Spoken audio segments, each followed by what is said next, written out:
Viendo un momentito antes de que llegue Lama Tony para dar un mensaje. Tal vez algunos de ustedes me conozcan. Mi nombre es Yanel González, soy alumna de Casa Tíbet, compañera de ustedes, y generalmente soy la que organizo estas lluvias de donaciones. Entonces, si a lo mejor han participado en estas lluvias, la idea de las lluvias es que son donativos hacemos una campaña una vez al año con donativos para soportar y ayudar a soportar el proyecto que a todas y a todos nos beneficia de nuestro proyecto de Dharma. Y sobre todo pues en momentos de reto para Casa Tíbet, también en momentos que se está cumpliendo 35 años. Y también estos donativos ayudan pues a sustentar todo el proyecto de Valle de Bravo, que sabemos que también ha pasado por incendios en estos últimos días, y pues para todo el mantenimiento que se necesita para el centro. Entonces, una vez al año organizamos estas lluvias, ¿no? Les decimos lluvia de bendiciones, lluvia de donaciones. Aquí les estoy poniendo en el chat toda la información. La idea es que sí, para ustedes este proyecto de el Dharma, este proyecto de nuestra Sangha es valioso, el proyecto del Stupa es valioso, pues aporten de la forma en que puedan, ¿no? A través de estas donaciones, pues a que se pueda mantener este proyecto. La idea es que si quieren apoyar, ahí está la información, que hagan un retiro sin tarjeta, me mandan la clave del retiro sin tarjeta y con eso nada más me ponen su nombre, ¿verdad? Me ponen un mensajito, su nombre, el retiro sin tarjeta. Y la idea es que el domingo le vamos a dar la sorpresa a la Matoni, que va a estar en un retiro acá en Monterrey. Le daremos la sorpresa de todo lo recaudado. Algo bien importante, pues, es recordar que el jueves 24 es Agadawa. Entonces, pues todas las acciones meritorias y más aquellas que tengan en relación con Dharma se multiplican por millones. Entonces, pues también es muy buena idea decir, bueno, pues ya tengo esto en mente y el jueves estoy lista para hacer las donaciones. Entonces, bueno, ahí está la información en el chat. Yo voy a estar aquí durante toda la sesión y también al final, si alguien tiene alguna duda, la puedo contestar ahí a través del chat. Ahí está mi número también. Cualquier duda la puedo contestar también a través del número. Y también, si ustedes saben de otras compañeras, compañeros que tal vez les interesaría participar en esta iniciativa, pues que les pasen el mensajito y también que se sumen. Entonces, bueno, pues muchas gracias y yo aquí me quedo. Gracias y un saludo para todas y todos.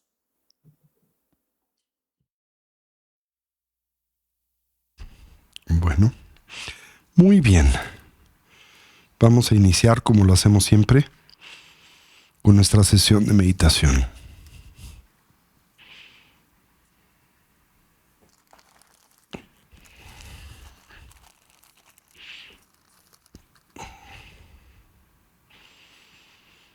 Okay.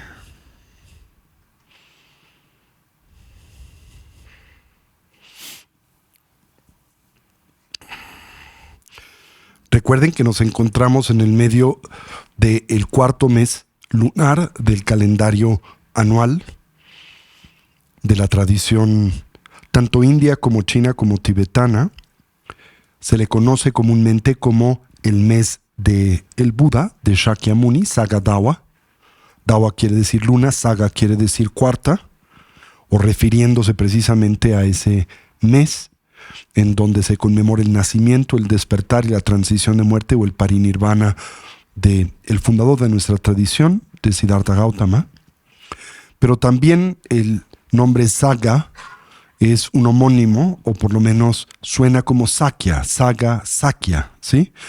Por lo tanto, también indica la relación entre esa luna o ese mes y precisamente la historia fundacional del Dharma, el despertar, el nacimiento y la transición o el parinirvana del Buda. Recuerden que este es un mes particularmente importante, sacro, en el que se dice que todas nuestras diferentes actividades, por este registro astronómico y astrológico que le caracteriza, se multiplican a manera infinita, tanto las positivas como las negativas. Así que es un mes en donde es importante, a la medida de nuestras posibilidades, llevar a cabo acciones virtuosas, como también es un mes en donde es importante evitar la ejecución de acciones no virtuosas. Y por eso, pues, es una muy buena coincidencia el tener la oportunidad de reflexionar, estudiar y meditar en torno al Dharma esta tarde.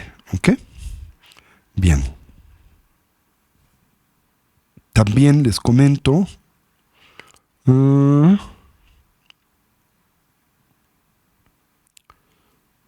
próximo 23, que es el jueves que viene, este jueves, se conmemora la fecha exacta del Sagadawa, que es la luna llena, y vamos a darnos cita aquí en el anexo de Casa Tibet para aprovechar la tarde para llevar a cabo una serie de acciones vinculadas a esta celebración en términos del fortalecimiento de nuestro mérito, en las que nos pueden acompañar ya sea presencial o virtualmente este próximo jueves 23, para que lo apunten en su calendario. Es el ápice, digamos, o el cenit de esta celebración de Sagadawa. Muy bien. Pues vamos a iniciar con nuestra sesión de meditación.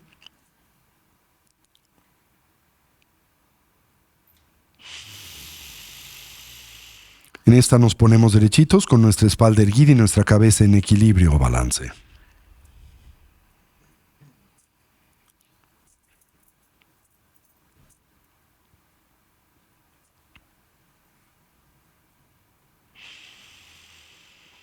Como es costumbre, comencemos por evocar una imagen mental de nuestra forma física. Y para ello, introspectivamente, recorramos a la misma desde la coronilla de la cabeza hasta las plantas de los pies.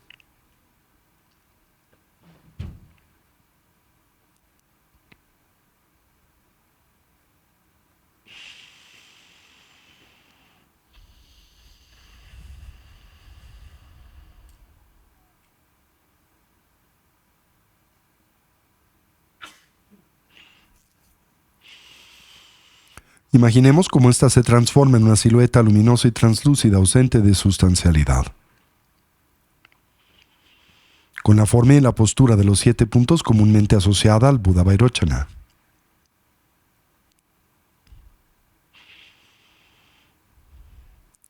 En nuestro medio surge el eje primario del sistema de energía sutil constituido por el canal central, el Avaduti, así como por los 2 canales adyacentes, el masculino Rasana y el femenino Lalana.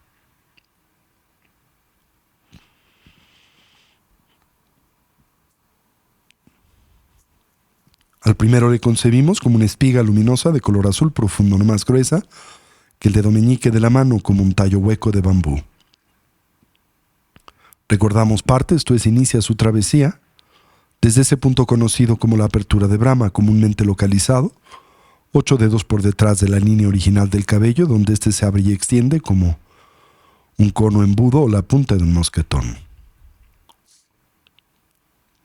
Baja ligeramente por enfrente y paralelamente a la columna vertebral, culminando en ese punto 4 dedos por debajo del ombligo, donde el mismo se cierra y redondea como la punta de un bastón.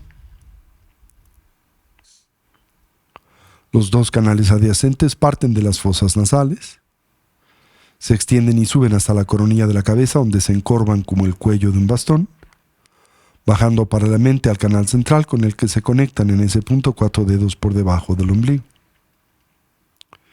El canal masculino de color blanco y el femenino de color rojo. El primero a la derecha del canal central, para los hombres, y en la posición inversa correspondiente a la fisiología sutil de las mujeres.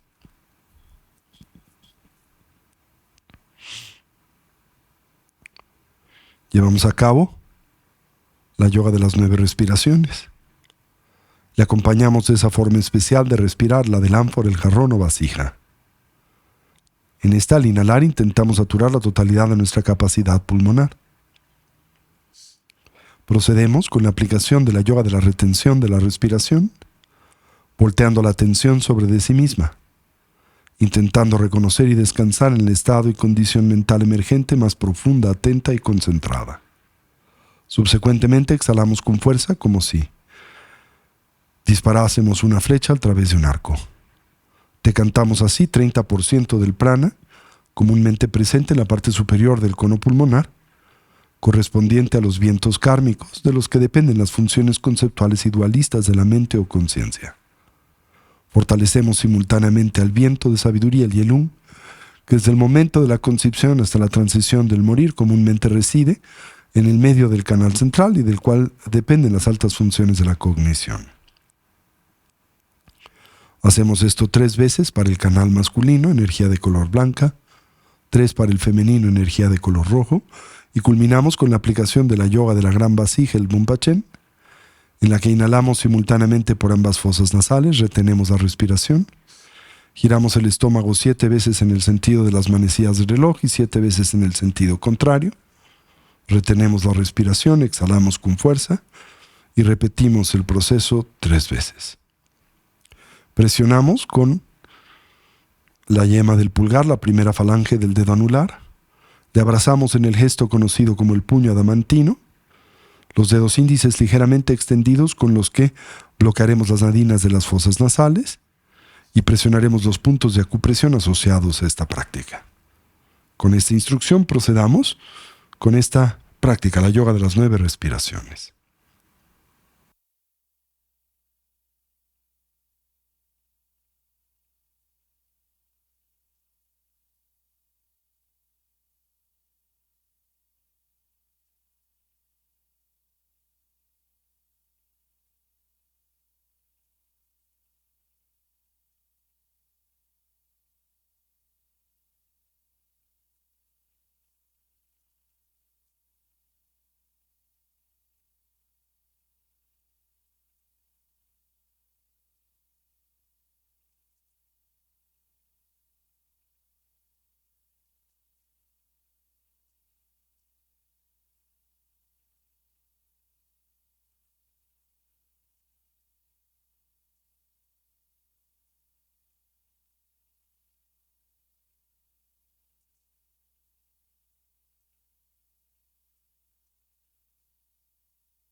Transitemos a la meditación de estabilidad.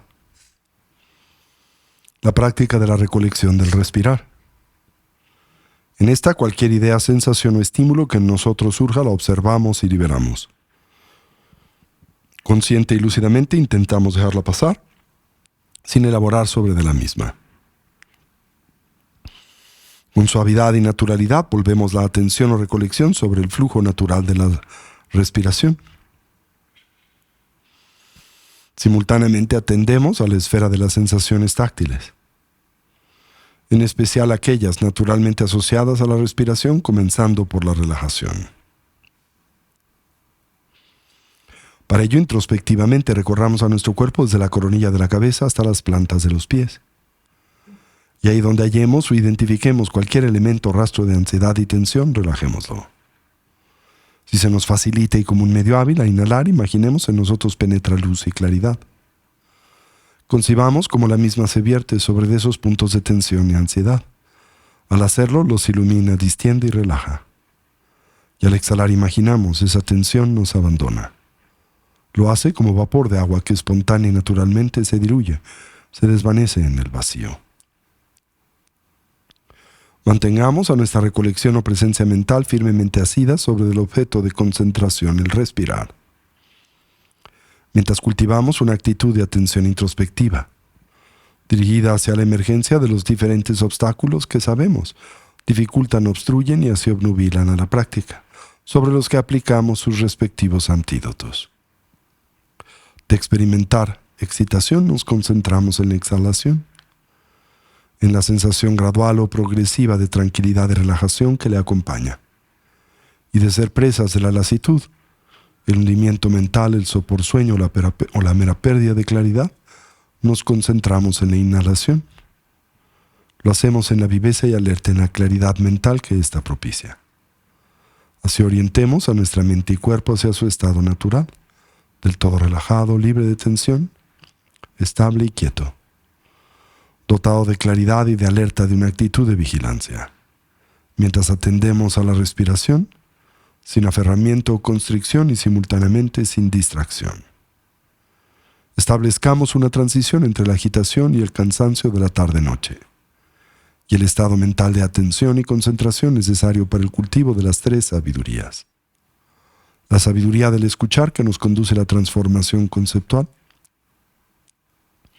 la del análisis y la investigación, que nos permite fortalecer a la experiencia directa, y la de la meditación, que naturalmente nos conduce a la integridad de la integración. Con esta instrucción presente en silencio y por unos minutos, dediquémonos al fortalecimiento y cultivo de esta dimensión y aspecto de la práctica. Así, toda la atención sobre el respirar.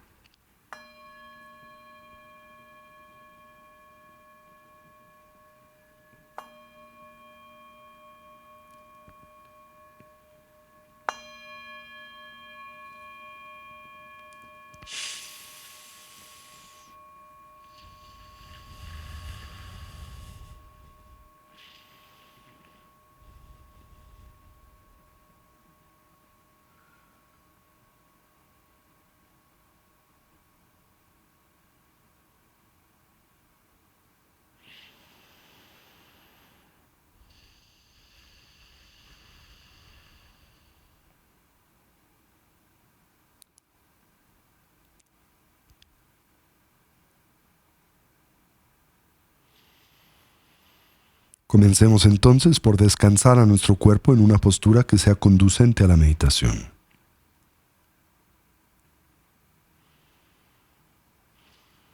Y para ayudar a mantener la coherencia de la misma, tanto de la atención como la meditación,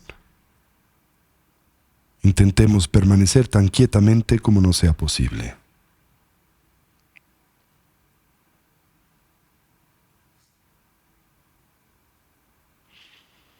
Y sea que nos encontremos en una silla, con nuestros pies tocando el suelo, o sentados con las piernas cruzadas, asumamos una postura de vigilancia, con nuestro esternón ligeramente levantado de tal forma que podamos respirar sin esfuerzo hacia el abdomen.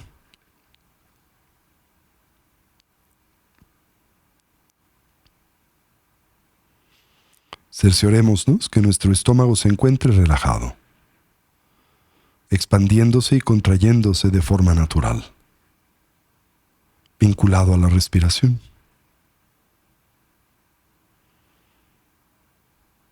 ¿Se encuentran nuestros músculos faciales ausentes de tensión? En especial aquellos alrededor de los párpados y los ojos. Si identificamos áreas en nuestro rostro o en nuestro cuerpo en donde la tensión se encuentra presente, relajémosla.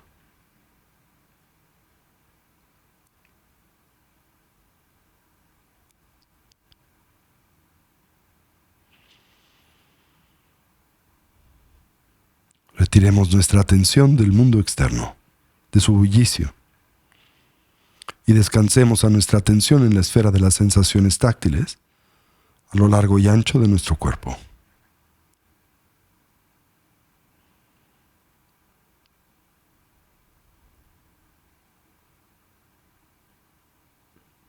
Exaltemos en esta dimensión la relajación.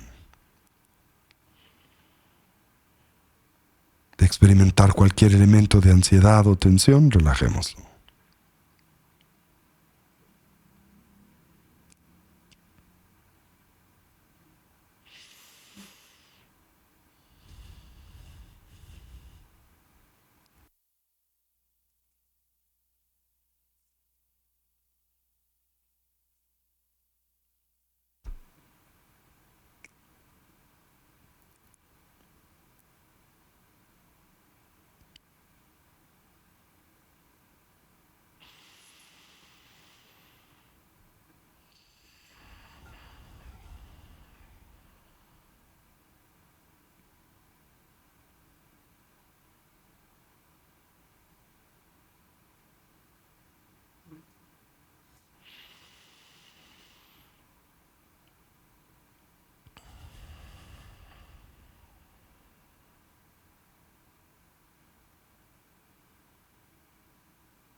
Fortalezcamos ahora la estabilidad, por la que comprendemos ese estado y condición mental profundamente imbuido, del todo saturado de la continua presencia de la atención.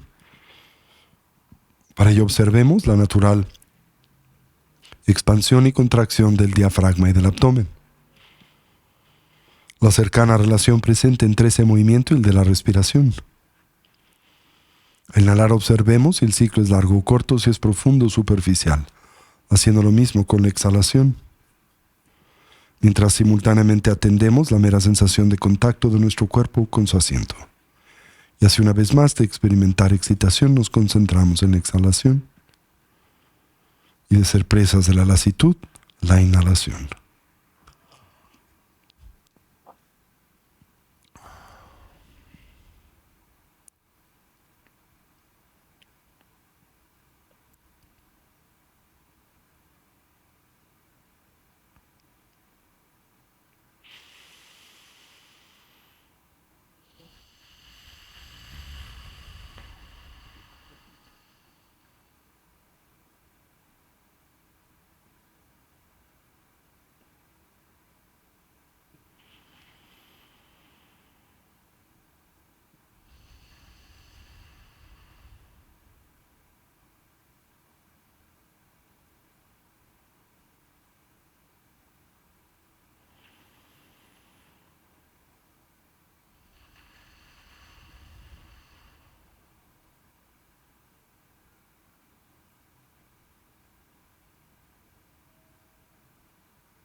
Finalmente acentuemos a la viveza alerta y claridad de la atención.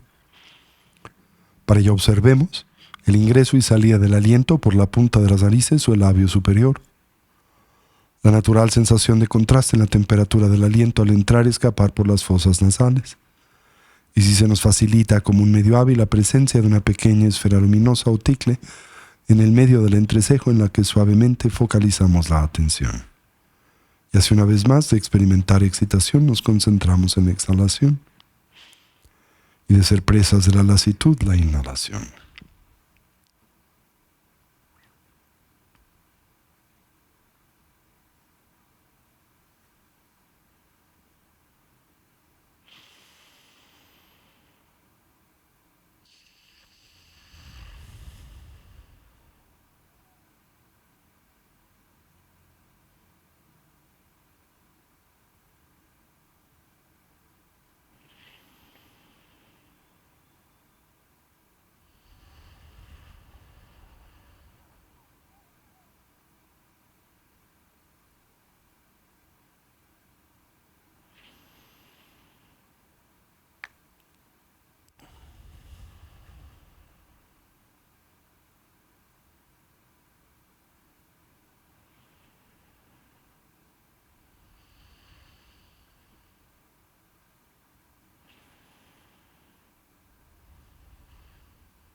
Y ahora gradual y suavemente transitemos hacia la meditación discursiva. Evoquemos así a los 4 pensamientos que orientan y motivan a nuestra mente hacia el despertar. Comencemos por la exploración de la preciada vida humana. Reconozcamos su rareza, en realidad lo complejo y difícil que es obtener y asegurarla. Su necesaria condición de ocio y oportunidad, enraizada en las 8 libertades y las 10 riquezas, tanto las personales como las circunstanciales. Lo fácil que es perderla, su fragilidad y transitoriedad. Y así la gran, más breve oportunidad con la que hoy contamos para intentar imprimir y así dotar a nuestras vidas de una dimensión y sentido de genuino significado, el que naturalmente asociamos a la consecución del bienestar genuino a través del medio del estudio y la práctica del Buda Dharma.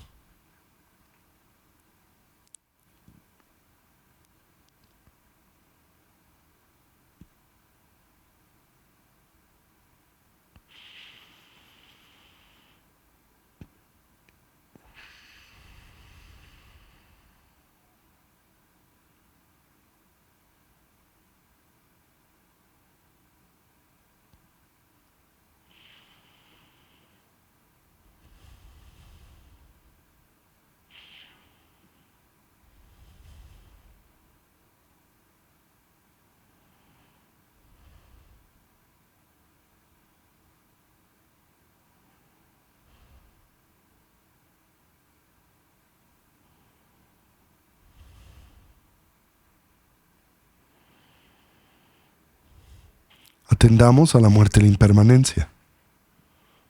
Como todo cambia y se transforma instante a instante, momento a momento, y como en realidad nada y nadie duran para siempre. En especial señalemos a nuestra propia condición mortal. Y como la única variable del todo certera y segura en la vida es la de nuestra propia transitoriedad, y que en realidad desconocemos el cómo y el cuándo es que este evento acontezca, podría ser hoy. Con base en ello, intentemos pensar o reflexionar en torno a lo que debiese ser genuinamente importante, prioritario o significativo en nuestras vidas. Aquello que pueda brindar o aportarnos bienestar, paz y felicidad duradera. Contrastemos a la misma con su impostor, el mero placer hedónico, el sensorialmente condicionado, siempre y por definición temporal y relativo. Así, por lo que concierne a nuestra meta ulterior, finalmente inconsecuente. Lo que nos pueda preparar para la muerte siempre cercana, inminente e inesperada, el adiestramiento mental. Y lo que podamos llevar con nosotros durante la compleja y difícil transición, la del morir. Tan solo la eterna continuidad de la mente o conciencia y con ella sus diversas impresiones, hábitos y tendencias. Determinémonos a fortalecer aquellas positivas o virtuosas, así como identificar, debilitar y trascender a las negativas, las no virtuosas. Para ello contemplemos a las causas y sus consecuencias, entendiendo cómo nuestro presente es el natural resultado de nuestra actividad pasada, la de mente, palabra y cuerpo, y cómo nuestro futuro será el efecto de la suma de nuestra actividad pasada y presente. Como todo lo que hacemos, pensamos y decimos se torna así en significativo, haciéndonos del todo responsables de nuestra propia vida y vidas, en especial de la experiencia que de estas derivamos, siempre personal, íntima y subjetiva.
Finalmente, contemplemos las limitaciones propias, aquellas endémicas al samsara, a la existencia cíclica, a la vida condicionada por la matriz de la ignorancia, el apego y la aversión. Como en esta todos los seres sufren, como experimentan y transitan por un sinnúmero de dificultades, conflictos y problemas de la misma manera que nosotros. Podemos empatizar con estos, conocemos la experiencia del sufrir y naturalmente desearíamos ser capaces de ayudarles. Mas reconocemos nuestras limitaciones presentes para hacer y lograr esto, y es con ello en mente que volteamos nuestra atención en la dirección del refugio y que nos determinamos a establecer una orientación auténticamente positiva y segura en la vida, la que simbolizamos a través de la triple joya. Así, tomamos refugio en el Buda. Lo hacemos no tan solo como un hombre o persona, sino como alguien que representa la naturaleza abierta y clara de la mente, así como sus diversos potenciales evolutivos. Tomamos refugio en el Dharma, como un compromiso para integrar y poner en práctica las instrucciones de vida, desarrollo y cultivo que el Buda nos dio o aportó. Tomamos refugio en la Sangha, la comunidad compuesta primariamente por aquellos genuinamente avanzados en el sendero, los despiertos, los Budas, los liberados, a los que llamamos arhats, los héroes o bodhisattvas. Indirecta y simbólicamente, la comunidad de amigos y amigas que en el camino nos inspiran y ayudan. Y a manera central, la figura del Lama, el vínculo con el Dharma y el punto, donde estas cualidades coinciden y se hacen a nosotros presentes, y así afirmamos: Lama-la Kyabsun Chio, Sanje-la Kyabsun Chio, Chu-la Kyabsun Chio, Gendun-la Kyabsun Chio, Lama-la Kyabsun Chio, Sanje-la Kyabsun Chio, Chu-la Kyabsun Chio, Gendun-la Kyabsun Chio.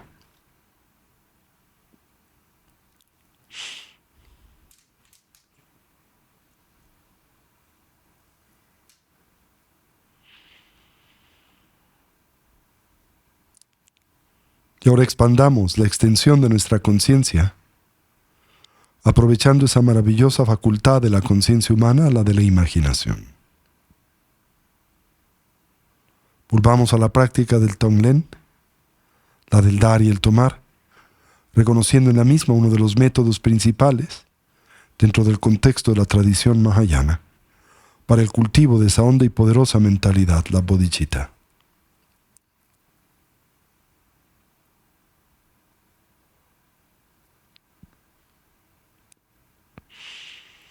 Comencemos por imaginar una persona cercana, a un ser amado, un hijo o hija, un pariente o amigo, alguien que conocemos bien y por quien experimentamos un sentimiento de preocupación o interés, quien hoy transita por una circunstancia de conflicto o adversidad.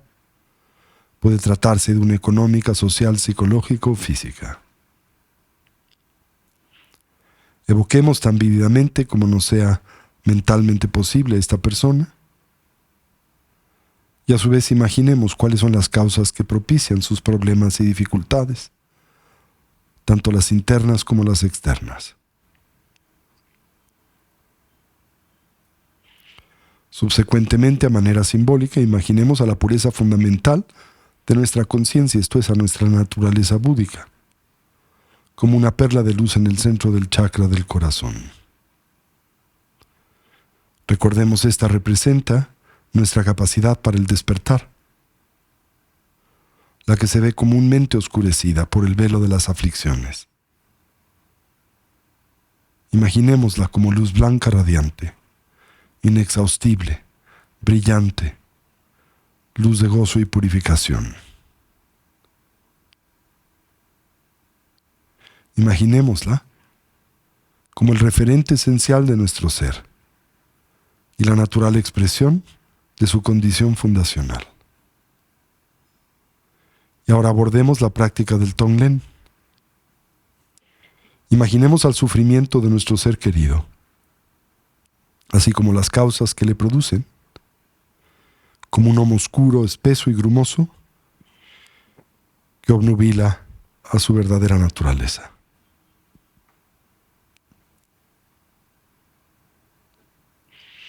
Con cada inhalación, imaginemos absorber esa oscuridad, dirigiéndola hacia la perla de luz en el centro del chakra del corazón, donde se absorbe, debilita y diluye, eventualmente desapareciendo sin dejar rastro alguno.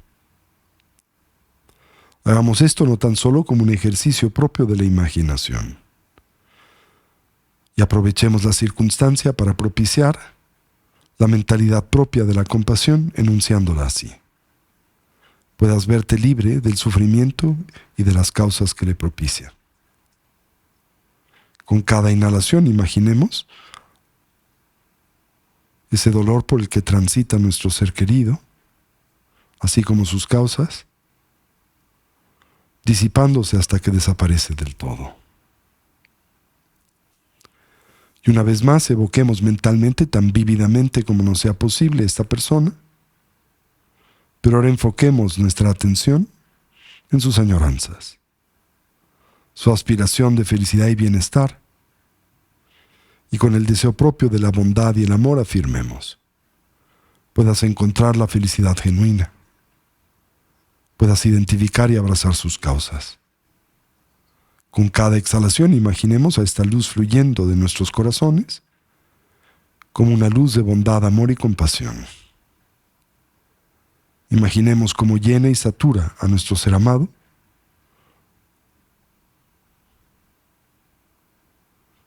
del todo llenándole de la luz del gozo y el bienestar. Concibamos esto por un momento, mientras sincronizamos a la práctica con la respiración.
O evoquemos mentalmente una persona que nos haya lastimado.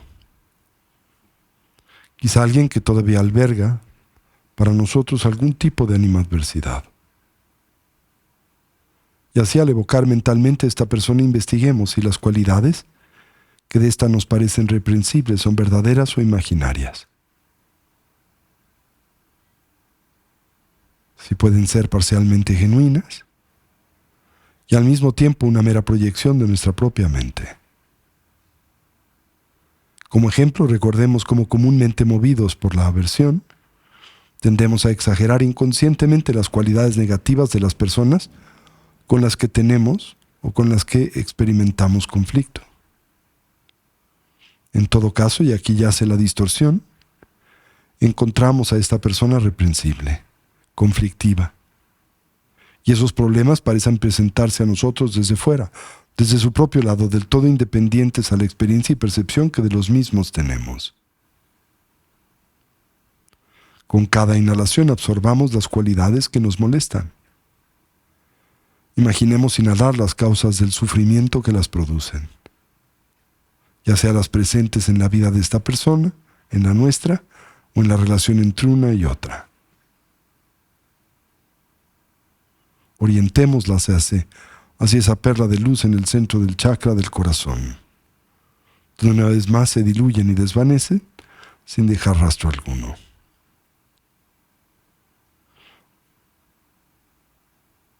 Y ahora con cada exhalación visualicemos a toda bondad, compasión y sabiduría, fluyendo inexhaustiblemente de esta perla de luz en el centro del chakra del corazón.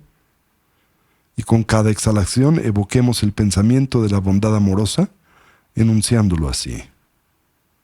Puedas encontrarte realmente bien y feliz. Puedas verte dotado de las causas genuinas del bienestar duradero. Imaginemos cómo esta persona se ve del todo saturada por esta luz de bienestar. Y así experimente el gozo propio de la bondad amorosa y la compasión. Imaginemos cómo esta luminosidad del todo satura a la persona. Y cómo en esta se torna y hace cada vez más brillante, más intensa, a su vez incrementando su sensación de gozo y bienestar. Y una vez más procedamos en silencio, sincronizando a la práctica con la respiración.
Y ahora expandamos el campo de nuestra conciencia para que abarque a todos los seres sensibles, quienes como nosotros añoran la felicidad,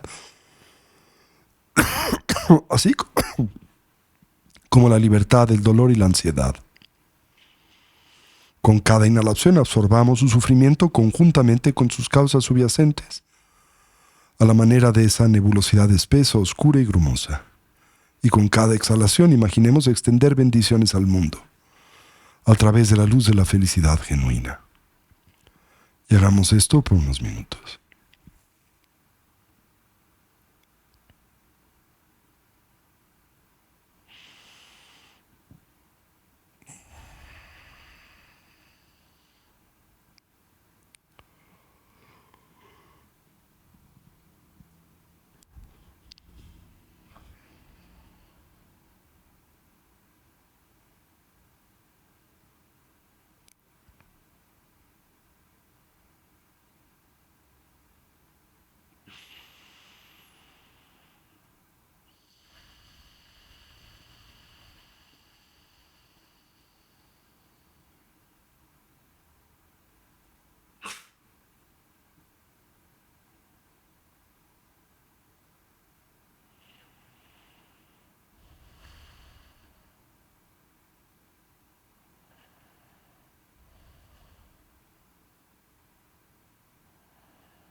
Ahora liberemos nuestra imaginación a todos los objetos mentales y con plena naturalidad, en una condición del todo ausente de esfuerzo, sintamos como nuestra mente descansa en su propia naturaleza, más allá de la fragmentación entre sujeto, objeto y acción.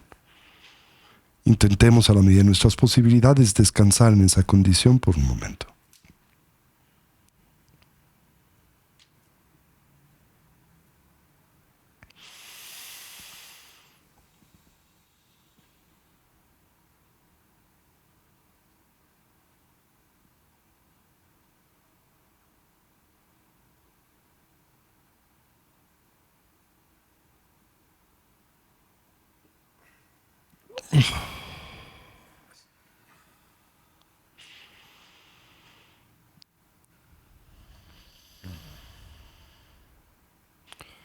Y así terminemos por dedicar el mérito. Deseemos cualquier potencial positivo que hayásemos desarrollado o cultivado, que sirva y sea de beneficio a todos los seres. Que podamos todos actualizar nuestros potenciales como trascender nuestras diversas limitaciones. Que una mentalidad altruista pueda nacer donde no ha nacido y se incremente donde ya existe. Que todos los seres puedan ser felices y dejar de sufrir. Y que pronto todos podamos actualizar la conciencia omnisciente y compasiva de un Buda, no solo en nuestro propio beneficio, sino en particular en el de aquel de los que nos rodean. Así es. Así es.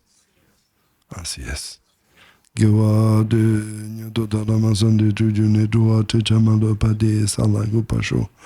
Sanjab Sanjo Rinpoche Make Pana Chejuche Kepanyam Palme Payan Kongne Kongdu Pawashu Om Ahum Bhaja Guru Pemaseti Om Ahum. Y vamos a recitar un rosario del mantra de Shakyamuni Buda. Tayata Om Mune Mune Mahamune Soha. Tayata Om Muni Muni Mahamune Soha. Tayata Om Mune Mune Mahamune Soha. Tayata Om Mune Mune Mahamune Soha.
Tayata Om Muni Muni Mahamune Soha.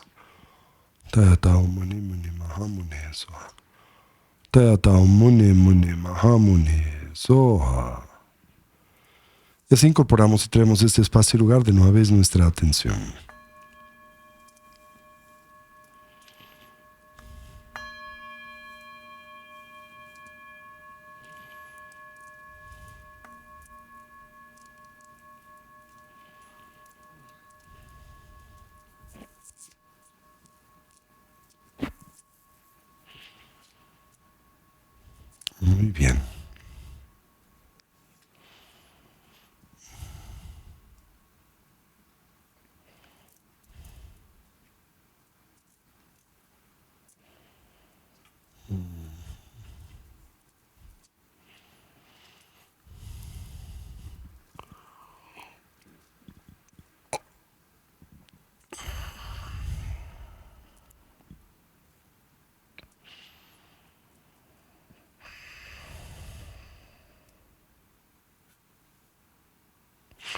Muy bien.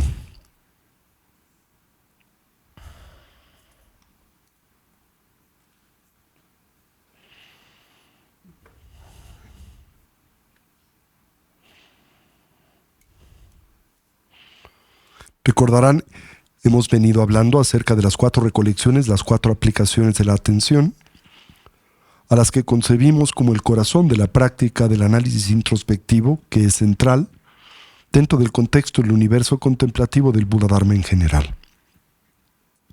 Al mismo tiempo es importante tener presente que esta colección de herramientas de análisis introspectivo, las que conocemos por la voz india Vipassana y el término tibetano Rakton, distinguen naturalmente a la aproximación contemplativa que es propia del Buda Dharma, de la que caracteriza a otras tradiciones contemplativas, como es el caso, por ejemplo, en el contexto indio del propio brahmanismo y de la tradición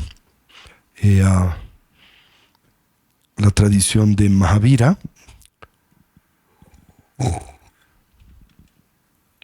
la Jaina, que es también coetánea en términos de su nacimiento a la instrucción del Buda en general. Dentro del contexto de las 4 recolecciones, las 4 aplicaciones de la atención, nos hemos venido concentrando en la tercera de las mismas. Recordarán la aplicación de la atención sobre de la mente, que en este contexto primariamente se refiere a la observación introspectiva de los factores mentales, las funciones que naturalmente caracterizan a la cognición. Y dentro del contexto de la observación de estos factores mentales, hemos venido hablando acerca de los factores mentales virtuosos, ¿se acuerdan?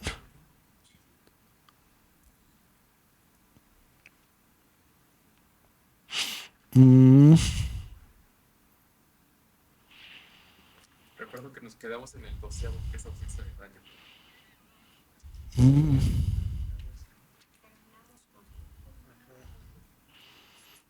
Entonces ya terminamos los factores mentales. La ausencia de daño, ¿no? Que es el 11º, sí. Entonces hemos terminado la observación de los 11 factores mentales virtuosos.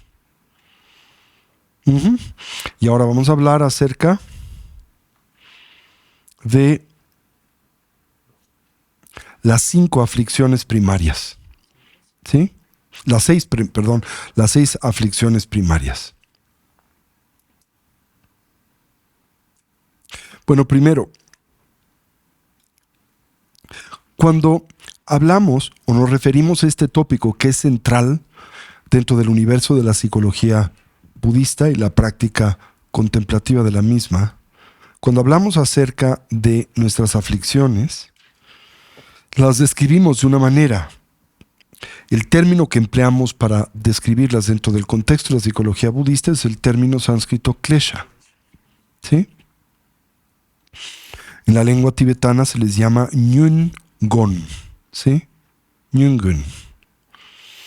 La palabra klesha tiene esta connotación de un mecanismo que en nosotros detona una dimensión de conflicto, una tensión interna que naturalmente nos lastima. Por eso el término klesha comúnmente lo traducimos como una aflicción, ya sea mental o emocional. ¿Sí? Dentro, por ejemplo, del compendio de sabiduría de la Abhidharma Samuccaya de Asanga, a estas aflicciones se les define como fenómenos que cuando dentro del contexto de la continuidad de la mente o la experiencia surgen, ¿verdad?, lo hacen con una característica en particular, y esa característica es su condición perturbadora. ¿Sí? Nos perturban, nos impulsan a una dimensión de desequilibrio, y a través de su surgimiento, naturalmente también lanzan a la conciencia a una condición de inestabilidad.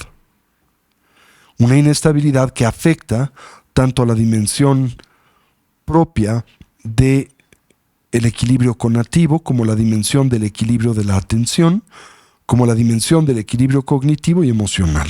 Entonces afectan a todos los diferentes equilibrios indispensables para el reclamo del bienestar genuino. se dice que las aflicciones mentales son factores cognitivos, funciones de la cognición, cuya función específica es precisamente el perturbar o el propiciar el desequilibrio mental. Ahora, cuando hablamos de este desequilibrio, el mental, por el mismo simultáneamente nos referimos naturalmente al emocional. Y por tanto, estas aflicciones, como puede ser, por ejemplo, la ignorancia, la ira, el enojo, el apego, los celos, la arrogancia, etc., no tan solo contaminan a la mente, sino también propician y detonan acciones contaminadas por esa aflictividad. Y esas acciones contaminadas por esa aflictividad es lo que llamamos karma. ¿Se acuerdan? Que precisamente conduce o nos orienta a la continuidad recurrente del sufrimiento, ¿verdad?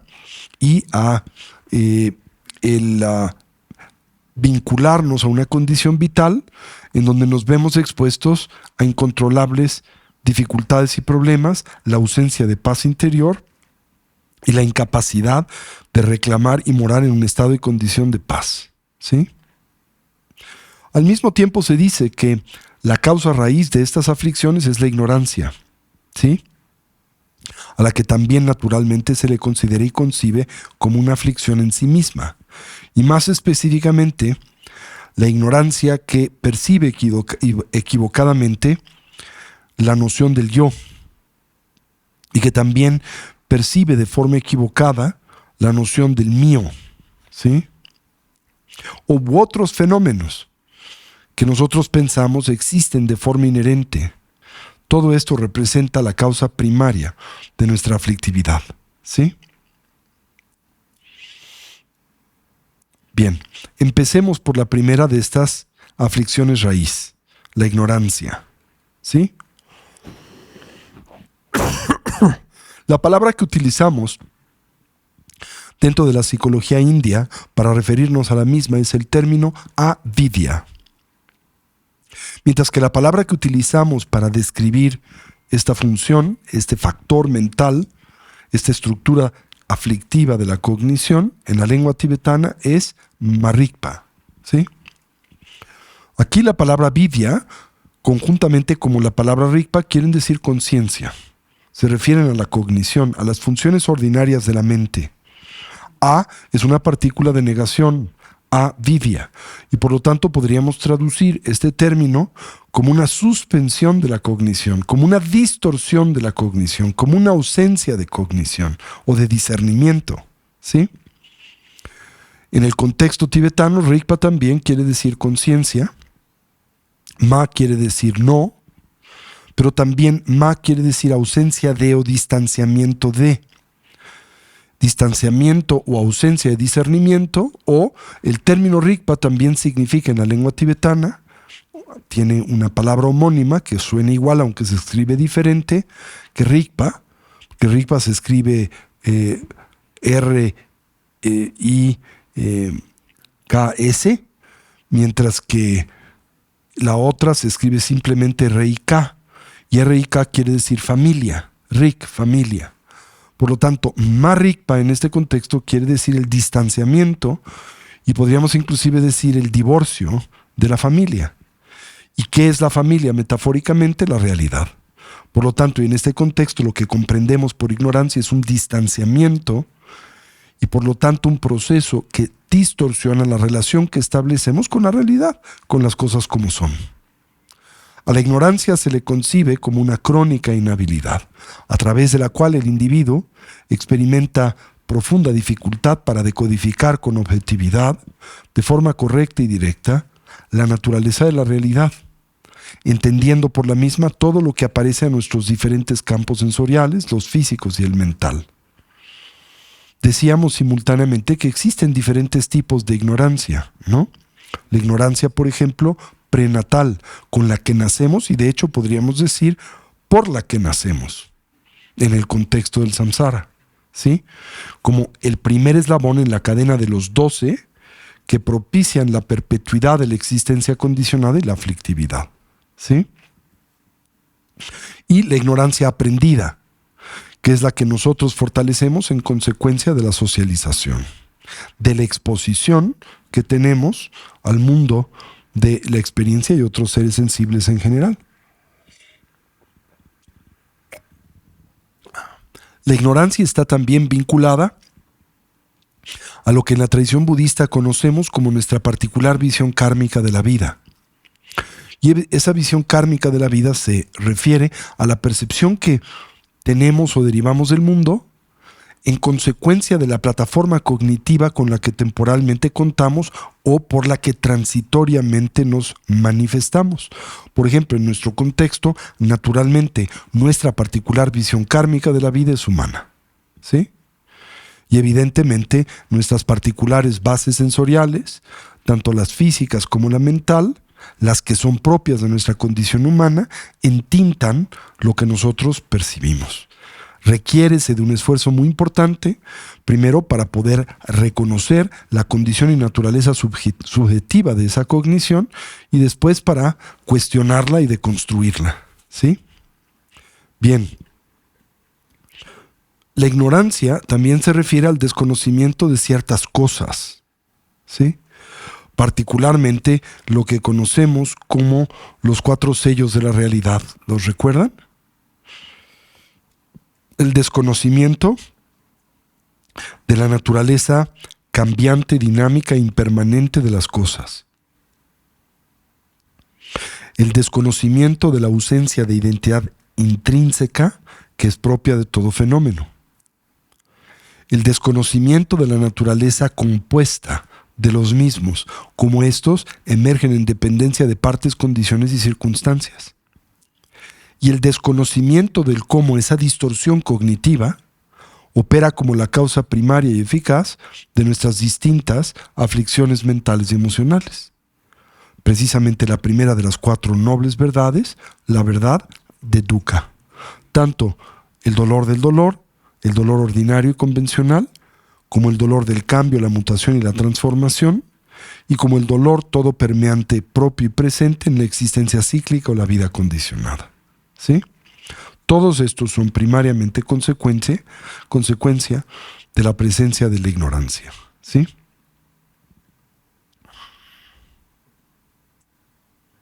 Simultáneamente, la ignorancia se refiere, por un lado, a un mero desconocimiento. Y decíamos que de las diferentes clases y tipos de ignorancia, esta es la menos dañina. Por ejemplo, ignorar la condición cambiante o compuesta de una mesa. ¿Sí?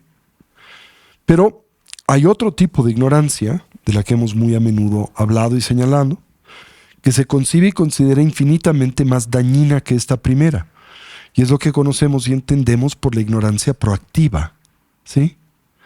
En la ignorancia proactiva, nosotros no solamente desconocemos la naturaleza y condición de un fenómeno o apariencia, sino de forma dinámica proyectamos sobre esta cualidades, características, demandas que le son del todo contrarias, que no le son propias, que no corresponden a su condición y naturaleza.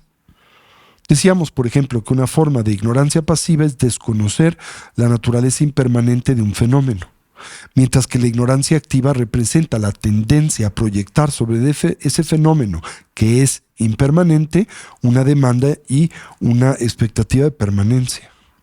Desconocer, por ejemplo, la naturaleza compuesta de un fenómeno y proyectar la noción de una existencia unitaria, monolítica sobre el mismo. Desconocer la ausencia de identidad intrínseca, pero proyectar una identidad intrínseca. Desconocer la ausencia de independencia, la ausencia de independencia, pero proyectar un sentido de independencia. Esa es la diferencia entre la ignorancia pasiva, digamos, y la ignorancia proactiva. ¿Sí? Bien.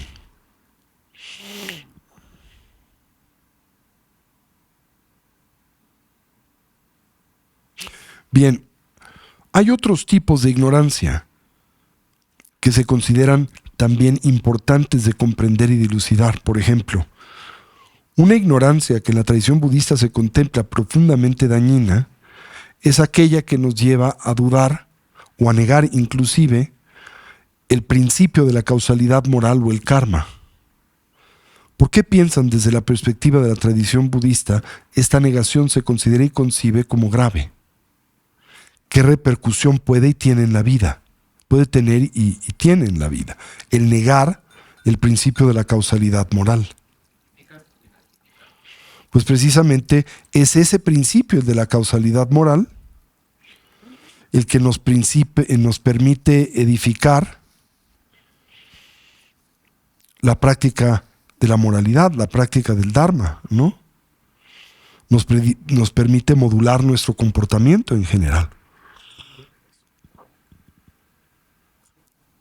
Fortalecer aquel virtuoso positivo, identificar, debilitar y trascender al negativo, el que no es virtuoso. Si nosotros negamos la realidad del karma, o la ignoramos simple y sencillamente, no estará en nuestras vidas presente un marco de referencia que nos permita modular nuestro quehacer, nuestra experiencia, las actividades que desplegamos en el mundo. Y no seremos capaces de abrazar un sentido de responsabilidad por lo que hacemos, pensamos y decimos. Ahora, el que nosotros no abracemos ese sentido de responsabilidad no nos exime de la misma, ¿sí?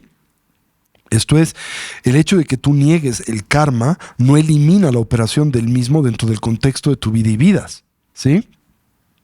Simplemente agrava a porque no tendrás un instrumento que te permita fortalecer el sentido del cultivo de la virtud y debilitar el sentido de la no virtud. Así que la ignorancia en torno al karma, esto es el principio de la causalidad moral, se considera también como uno muy importante y una forma muy significativa de confusión, ¿sí? Bien, otra ignorancia que en la tradición budista se considera grave es la ignorancia vinculada a las tres joyas, ¿sí? Que conocemos comúnmente como los objetos de refugio.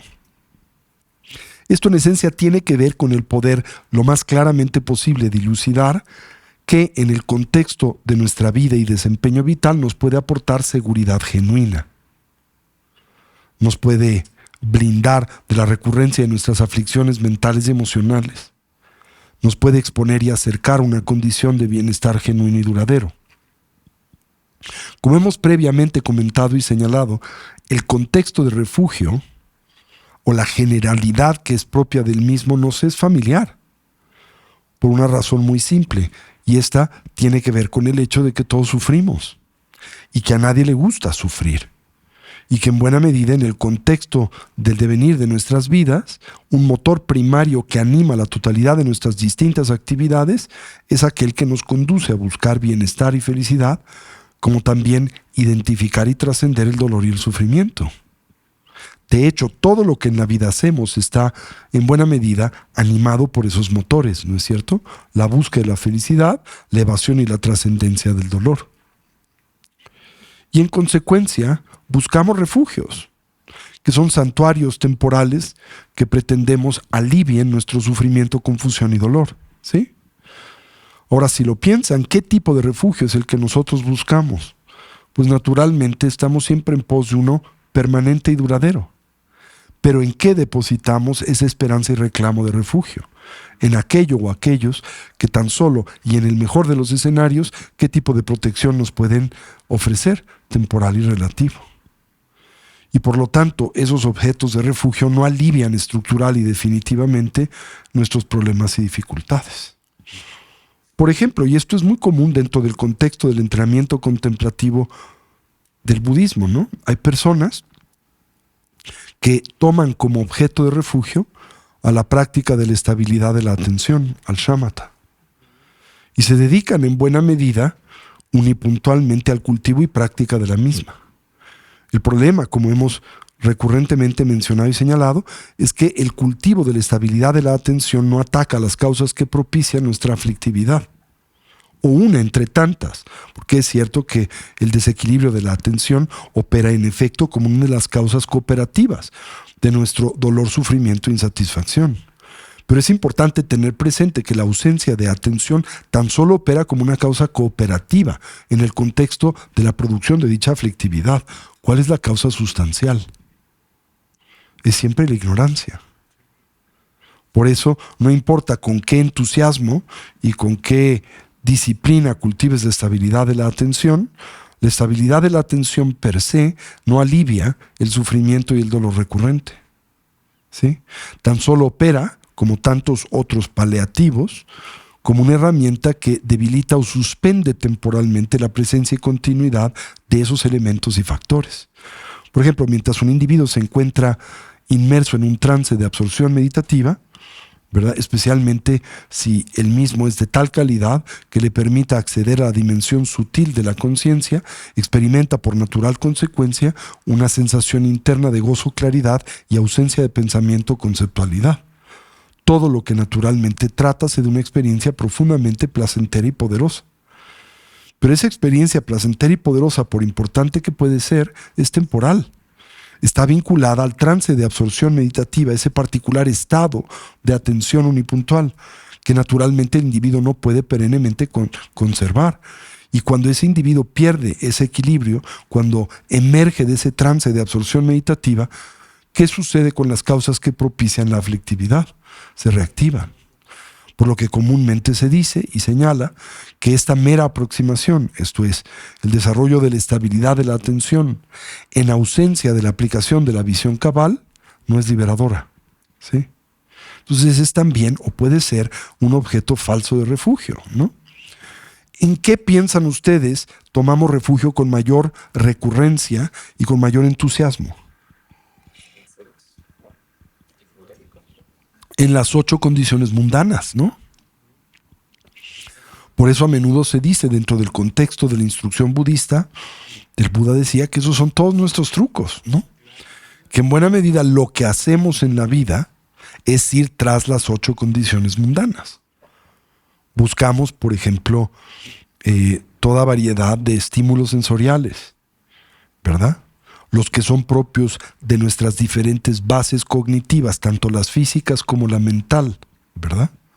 Buscamos colores y formas agradables, buscamos aromas placenteros, buscamos texturas que nos son edificantes, buscamos ideas, imágenes mentales, memorias, sentimientos que nos producen bienestar y así subsecuentemente, ¿no?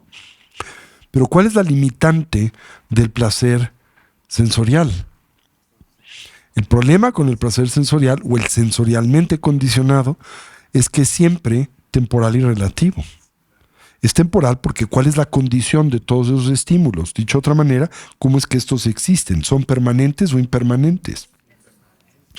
Y porque son impermanentes, naturalmente no garantizan continuidad perenne. Al mismo tiempo, las propias bases sensoriales y el individuo es o son entidades permanentes o impermanentes. Así que aquí se combinan 2 impermanencias, ¿no? La impermanencia del objeto cognitivo conjuntamente con la impermanencia del sujeto perceptor. De tal forma que la relación entre uno y otro, qué tipo de bienestar o placer pueden propiciar y detonar. Por definición, uno consecuencia a la naturaleza de los elementos de donde emergen. Y como el sujeto y el objeto son transitorios e impermanentes, así también lo es el placer que de esos estímulos derivamos. Entonces son, por un lado, impermanentes, son temporales. Y la segunda variable, no solo son impermanentes o temporales, sino se dice también, el problema es que son relativos. ¿En qué contexto se dice son relativos? ¿Por qué se dice, por ejemplo, que el sabor del pastel de chocolate o el placer que derivas de este es relativo? Porque no trátase de una cualidad sustancial que se concibe reside dentro del objeto cognitivo, sino es un surgimiento dependiente que se presenta en dependencia de una variedad de condiciones y circunstancias entre las que hallamos como central la relación entre el sujeto y el objeto, ¿verdad? Esto es lo mismo que afirmar que ningún objeto posee una identidad intrínseca y desde esa perspectiva tampoco posee una cualidad sustancial determinada, ya sea positiva, negativa o neutra. Así que esa cualidad que nosotros comúnmente asociamos a los estímulos, ya sea positiva, negativa o neutra, ¿de dónde adviene? ¿De dónde emana? Primariamente de la relación cognitiva que el perceptor establece con el objeto percibido, que al mismo tiempo depende de ¿qué? Esa relación está condicionada ¿por qué? Por nuestra socialización, ¿sí? Es la socialización la que determina lo que tú consideras comestible. Es la sensación la que determina lo que consideras sabroso o no sabroso, placentero o displacentero. No es el objeto en sí mismo. Tan esto es así que encontramos relaciones radicalmente distintas y a menudo opuestas para el mismo objeto en diferentes entornos sociales, ¿no?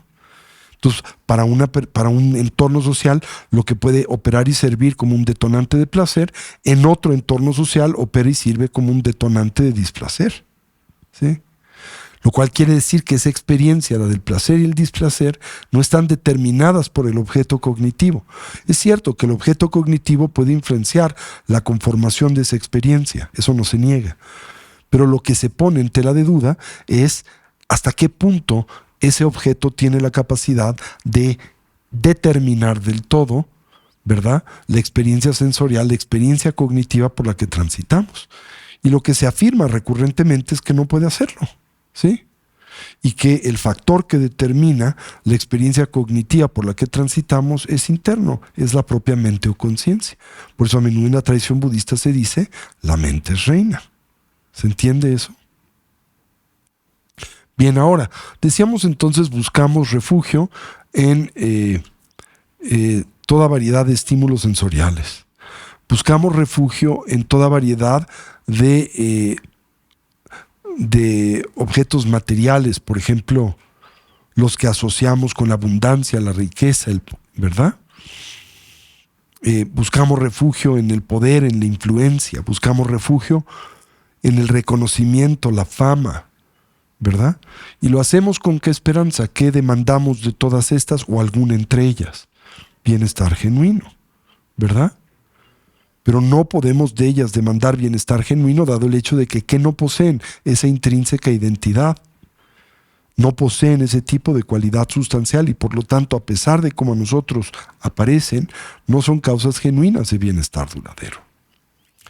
Pero la tradición budista dice, si bien esto es algo que es muy importante dilucidemos y entendamos, y que poco a poco nos alejemos de un refugio fantasioso, porque ese refugio fantasioso tan solo en nuestras vidas detona conflictividad y aflictividad, ¿verdad?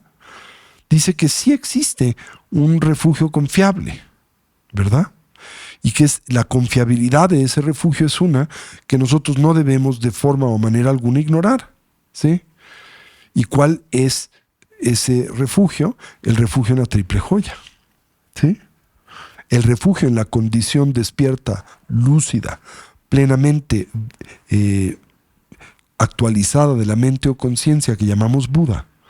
El refugio en los métodos que conducen a la consecución de dicho estado que llamamos Dharma, que literalmente quiere decir medios que nos ayudan a remediar nuestros problemas y dificultades, ¿no?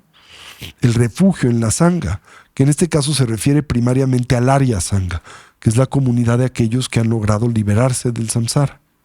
Aunque siempre se afirma que indirectamente también, y por qué no, tomamos refugio en la Sangha de las 4 direcciones, entendiendo por la misma cualquier entorno que favorezca nuestro desarrollo evolutivo, en oposición a tomar refugio en cualquier entorno que lo obstaculice, ¿sí?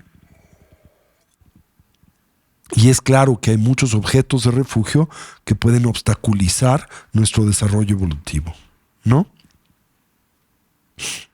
En la tradición budista tibetana, en el Sendero del Diamante, añadimos a la triple joya el refugio de lo que llamamos las 3 raíces. El refugio en el lama o la lami, el refugio en el yidam y el refugio en los protectores del Dharma o los budas masculinos y femeninos, dakas, dakinis y protectores. ¿Okay? Al primero de estos objetos de refugio, el del lama, se le considera paralelo a el primero de los que son propios de la triple joya, el refugio en Buda. El lama o la lami representa la manifestación del Buda en nuestro entorno inmediato, sea porque se trata de una persona dotada de genuinas cualidades, sea porque se trata de una persona que si bien no tiene extraordinarias cualidades, por lo menos no manifiesta importantes defectos, conoce la instrucción budista y puede guiarnos en el contexto de la misma, o trátase de una persona que aunque tenga limitaciones, es de utilidad en nuestro proceso de desarrollo evolutivo, en la condición en la que ahora nos encontramos, ¿sí? El lama se dice, representa, o la lami, representa, porque se le llama raíz, ¿no? Uno de las 3 raíces. Entonces, se le llama raíz porque representa el fundamento de las bendiciones en el camino, de las cualidades que facilitan el desarrollo evolutivo en el mismo. Luego viene la raíz del yidam. La palabra yidam, que es una palabra tibetana, quiere decir yi, quiere decir mente o conciencia. Dam quiere decir vínculo, eslabón. Y se refiere al empleo de estos arquetipos búdicos, aspectos de sabiduría del despertar, que se emplean como herramienta central dentro del contexto del sendero del diamante para reconocer y propiciar nuestra naturaleza esencial. ¿Sí? Tomar refugio en el yidam representa la raíz de, se dice, de logro en el camino, porque el logro en el camino depende de esta metodología que en el contexto del sendero del diamante es llamada la metodología de la visión pura, donde a través de la yoga de deidades o la yoga del mentor pretendemos familiarizarnos con la dimensión pura del entorno, al que llamamos la residencia del Buda, el mandala. Pretendemos percibir, ¿verdad?, a todos los seres como Budas, ¿verdad?, enunciar a todos los sonidos como mantras y considerar a todo perfecto y luminoso, ¿verdad? Eso quiere decir desarrollar una visión pura de mente, palabra y cuerpo. El cuerpo tendría que ver con identificarnos con el arquetipo búdico, que posee las marcas mayores y menores del despertar. La palabra tendría que ver con la recitación del mantra, que es esa afirmación de sabiduría sutil. Y la mente tendría que ver con el tratar de residir en una dimensión profunda de la naturaleza esencial a través de la práctica del Tantra, particularmente la fase culminante del estado de generación y después la fase concluyente del estado de perfeccionamiento. ¿Sí? Bien. Y finalmente, lo que llamamos protectores de Dharma. Los protectores de Dharma son de 2 tipos, ¿sí? Los protectores mundanos y los protectores de sabiduría o transmundanos. Los protectores de sabiduría en realidad son Budas, ¿sí?, o bodhisattvas, que se manifiestan de diferentes maneras para ayudarnos a recorrer las etapas del camino al despertar. A menudo lo hacen a manera airada, y lo hacen de esta manera para inhibir la manifestación de nuestras aflicciones. Recuerden, los Budas manifiestan diferentes tipos de actividades. Actividades que tienen que ver con pacificar a la mente, actividades que tienen que ver con constelar y fascinar a otros para vincularles al camino del despertar, y así subsecuentemente, ¿no? Dentro de estas habilidades búdicas, una tiene que ver con el dominar nuestras aflicciones, y es lo que hacemos a través de la invocación de los protectores iluminados, ¿sí? También hay lo que denominamos los protectores mundanos, y los protectores mundanos pueden ser demonios, pueden ser espíritus hambrientos, pueden ser titanes o pueden ser devas, que a través del poder de un practicante avanzado en el camino establecen un vínculo de promesa con apoyar diferentes elementos que tienen que ver con el camino que conduce al despertar, como por ejemplo conservar la integridad del Dharma, que el mismo no se degenere, no desaparezca, ¿sí? Propiciar que nosotros no perdamos la circunstancia que nos vincula a la enseñanza liberadora, y así subsecuentemente. Aunque los protectores mundanos no se contempla, deben de operar para nosotros como un objeto real de refugio, ¿sí? Porque no nos pueden liberar del samsara, ¿sí? Simplemente nos apoyan en diferentes tareas. El verdadero objeto de refugio en el contexto de las 3 raíces, la raíz de los Budas masculinos y femeninos o protectores del Dharma, son los protectores iluminados, que insisto, no son otra cosa que Budas que se manifiestan en esa forma irada en nuestro beneficio, ¿ok? Y este elemento, esta raíz, la de los protectores, dakas y dakinis, en realidad representa la actividad búdica, las acciones que los budas desempeñan en favor de nuestro desarrollo evolutivo. ¿Sí? Entonces, el lama representa la raíz de las bendiciones en el camino, la inspiración. Los yidams representan la raíz del camino, ¿no? De los logros en el camino, que se obtienen y derivan en consecuencia de despertar nuestra naturaleza esencial, de reconocerla. Y los protectores del Dharma, Dakas y Dakinis, representan la actividad búdica. ¿Ok? Entonces, desde la perspectiva de la tradición budista, un objeto primario de la sabiduría no solo es reconocer la naturaleza de la retribución moral de las acciones o el karma, sino también poder identificar y reconocer con claridad los objetos confiables de refugio, que en este caso son la triple joya y las tres raíces. ¿Ok? ¿Se entendió eso? Bien.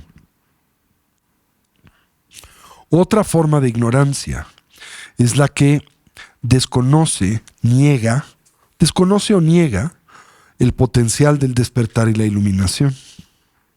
Ahora podrán imaginar que cuando nosotros desconocemos o ignoramos el potencial del despertar, el tipo de camino que recorremos en un sendero de desarrollo evolutivo será muy modesto, ¿no? Porque en este lo único que buscaremos es mejorar, ¿verdad?, porcentualmente la condición temporal de nuestro samsara individual. O buscaremos disminuir nuestras aflicciones, pero no podremos erradicarlas del todo, ¿verdad? Entonces, desde la perspectiva de la tradición budista, es muy importante erradicar este tipo de ignorancia, la que nos conduce a dudar o negar la posibilidad y el potencial del despertar y la iluminación.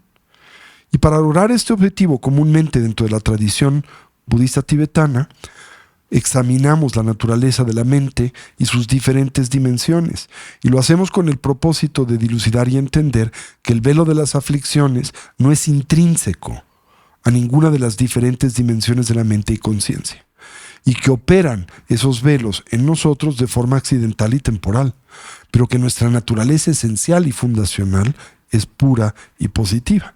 Y recordarán cuál es el argumento primario que esgrime la filosofía budista para señalar esa condición, ¿sí? Dice que si nuestras aflicciones mentales y emocionales fueran intrínsecas a la naturaleza propia de la mente o conciencia, ¿cómo en éstas se manifestarían? Serían en la misma coemergentes y cosustanciales, ¿sí?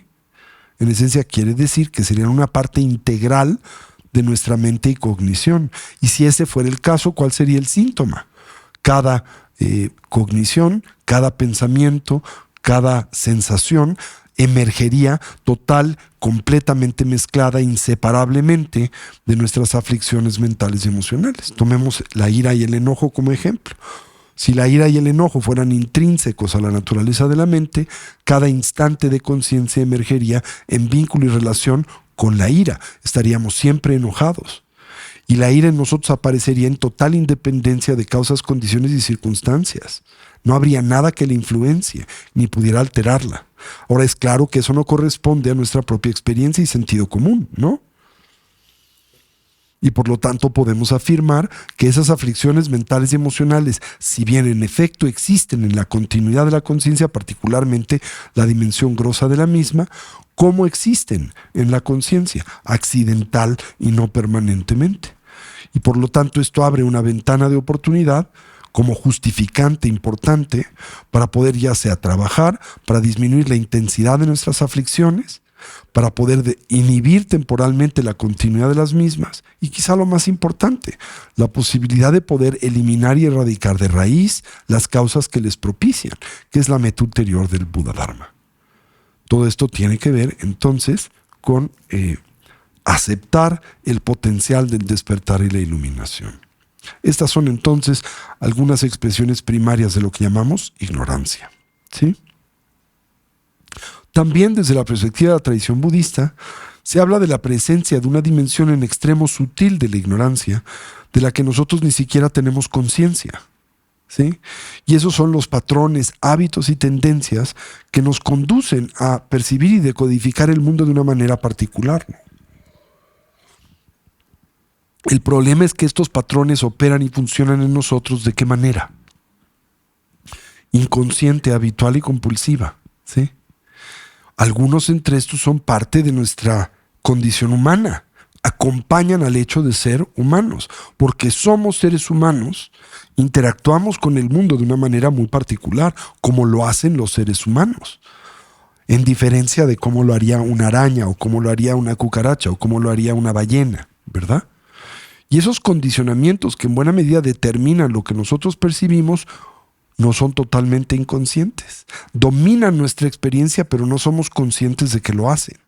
Es más, no somos ni siquiera conscientes de que operan en una dimensión muy fundamental de los condicionamientos que determinan cómo percibimos el mundo, ¿sí?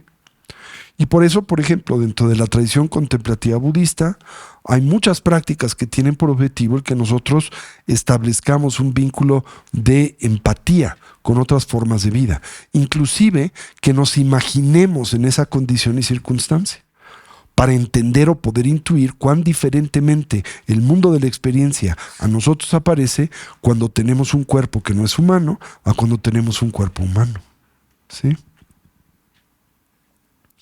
Bien, pues esto es muy importante. También se hablan de otros dos tipos de ignorancia, ¿sí? Lo que denominamos la confusión vinculada a la superimposición y la confusión vinculada a la denigración, podríamos decir, ¿no? La confusión vinculada a la superimposición, ¿sí?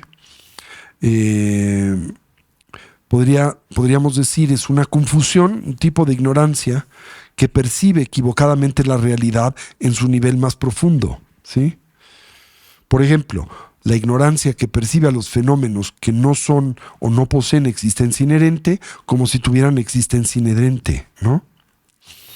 O la ignorancia que percibe a lo impermanente como permanente, a lo compuesto como unitario, y así subsecuentemente. Eso es la ignorancia de la superimposición. Y la ignorancia de la denigración, ¿no? Es esta que decíamos, la que niega la realidad o afirma la no existencia de la retribución moral de las acciones o el karma, ¿sí? O, por ejemplo, la ignorancia que niega la realidad de la continuidad de vidas pasadas, presentes y futuras, la eterna continuidad de la mente o conciencia, ¿no? Esto se le llama la ignorancia de la denigración. ¿Por qué? Porque aprenden la no existencia de algo que realmente existe. Ven como no existente lo que existe en general, ¿sí? Y finalmente están estas dos formas de ignorancia, que son la ignorancia innata o instintiva y la ignorancia intelectual o ideológica, que se adquiere primariamente en la vida por la que transitamos. Entonces, la ignorancia innata es una que aparece en todos los seres sensibles, es una que está presente en la conciencia antes de nacer y que no está condicionada por el medio ambiente en el que vivimos, ¿sí? Y esta tiene que ver con la inhabilidad para aprender la realidad del karma y factores de esta naturaleza, ¿sí? Por ejemplo, a pesar de que nuestro cuerpo cambia y muta momento a momento, este tipo de ignorancia nos lleva a concebir a nuestro cuerpo como una entidad innata, como una entidad estática, ¿sí? Aunque nosotros entendamos la ausencia de identidad intrínseca del yo o el mío, seguimos por esta tendencia innata aferrándonos a la noción del yo y el mío. Esa es la ignorancia innata, ¿ok?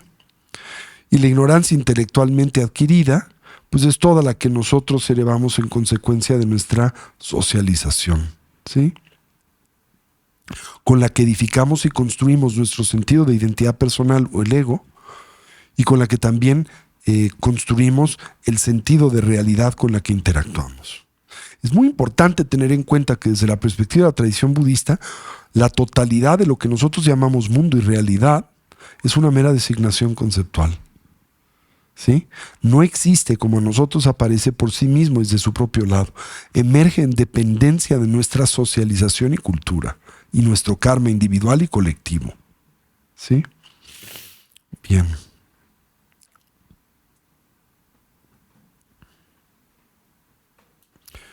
También se dice en la tradición budista que creencias falsas, como creer en un Dios creador y administrador del mundo, se explican como una modalidad y forma de ignorancia adquirida. ¿Sí? Cosas de esta naturaleza. ¿Sí? Bien. Luego viene la ignorancia que opera como raíz del samsara, de la existencia cíclica. ¿Sí? La que es el fundamento de todas nuestras aflicciones y por lo tanto la raíz del samsara. Y es la ignorancia que aprende la existencia inherente. ¿Sí?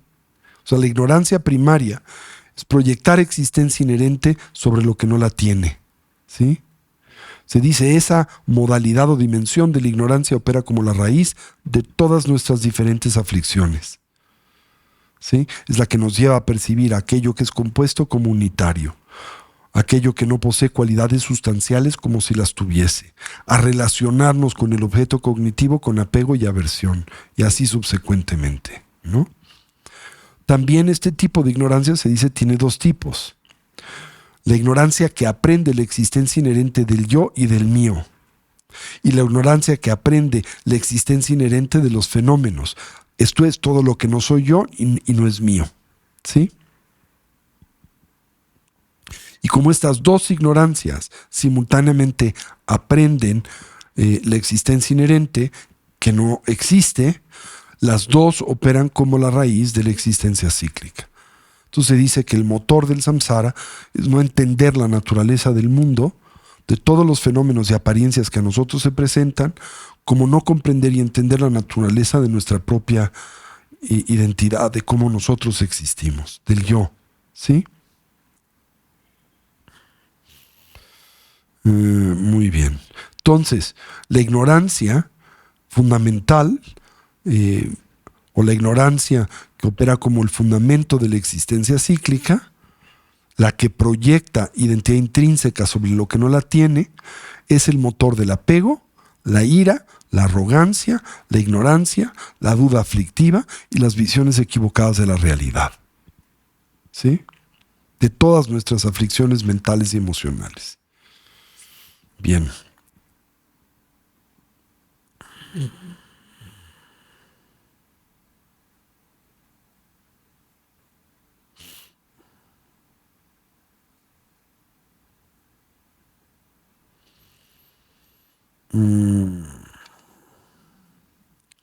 Bien, ahora.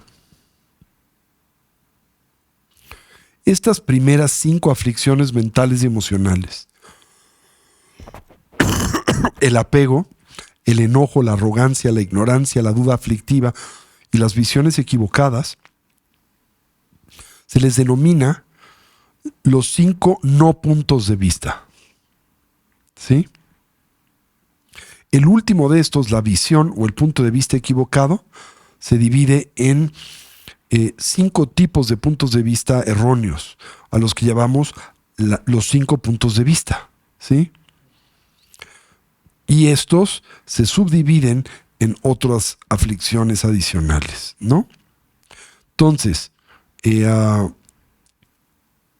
los 5 no puntos de vista son el apego, decíamos, el enojo, la arrogancia, la ignorancia y la duda aflictiva. Y los 5 puntos de vista equivocados son el que nos lleva a interpretar equivocadamente la red de colecciones transitorias que comprenden a todos los fenómenos. La visión que nos lleva a abrazar puntos de vista extremos, como son el nihilismo y el sustancialismo, ¿sí? la visión que nos lleva a dotar de primacía o de superioridad a los puntos de vista equivocados, ¿sí? O las creencias que nos llevan a proyectar primacía sobre una ética equivocada o una conducta equivocada por parte del individuo y la visión equivocada de la realidad, ¿sí? Así que la semana que entra analicemos como punto de partida cada uno de estos, ¿sí? De estos no puntos de vista. El apego, el enojo, la arrogancia, la ignorancia, la duda y los puntos de vista equivocados. ¿Ok? ¿Hasta aquí vamos? Dejémoslo aquí. Muy bien. Les recuerdo rápidamente, este fin de semana voy a estar en nuestra comunidad de Monterrey impartiendo un retiro en torno al cultivo del corazón, la bondad, el amor y la compasión, ¿sí? Por si alguien se quiere animar y acompañarnos en el mismo viernes, sábado y domingo, ¿ok? ¿Y qué más tenemos? Déjenme ver. Este jueves 23 me parece que es la celebración formal de Sagadawa y la vamos a estar celebrando aquí en Casa Tibet con una sesión intensa de práctica y de meditación. Vamos a hablar de la historia de esta celebración, algunos de los hechos de la vida del Buda, y vamos a practicar la meditación de las 3 luces, como también recitar la Reina de las Plegarias, ¿sí? Por si nos desean acompañar el próximo jueves de 7 a 9, ¿ok? Les recuerdo que también este sábado 25 se va a dar la quinta sesión del taller de Dharma para niños, ¿ok? Y ya. La siguiente sesión de Dharma para niños, que es la sexta, va a ser el sábado 22 de junio, ¿ok? Entonces este sábado 25, el sábado que viene, que es el sábado 25 y el 22 de junio para los que quieran traer a sus hijos a esto. Bueno, pues dediquemos el mérito.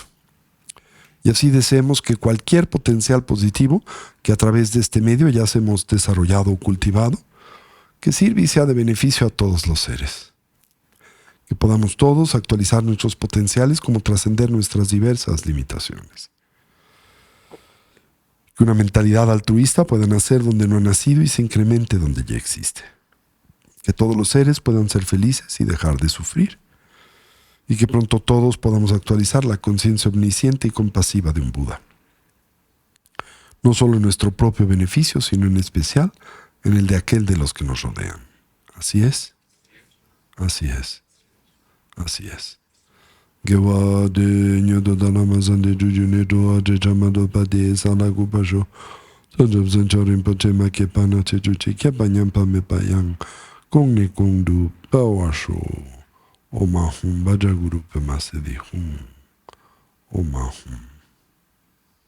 Pues muchísimas gracias por acompañarme el día de hoy y continuaremos con el estudio de los factores mentales dentro del contexto de la aplicación de la atención sobre de la mente, ¿verdad? La semana próxima. Gracias. Que descansen todos.